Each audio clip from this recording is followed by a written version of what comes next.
जय भैरनाथ, जय शम्भो। आजको यो गाउँखाने कथामा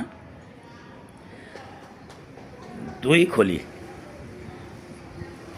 जोडिएको ठाउँलाई दोभान भनिन्छ भने तीनटा खोला जोडिएको ठाउँलाई के भनिन्छ? यसको उत्तर हजुरले दिने कमेन्टमा। धेरैजनाको उत्तर मिल्यो भने या थोरैजनाको उत्तर मिल्यो भने या उत्तर मिल्दैन भने पनि योभन्दा पछाडिको भिडियोमा सबैको नाम उच्चारण हुनेछ।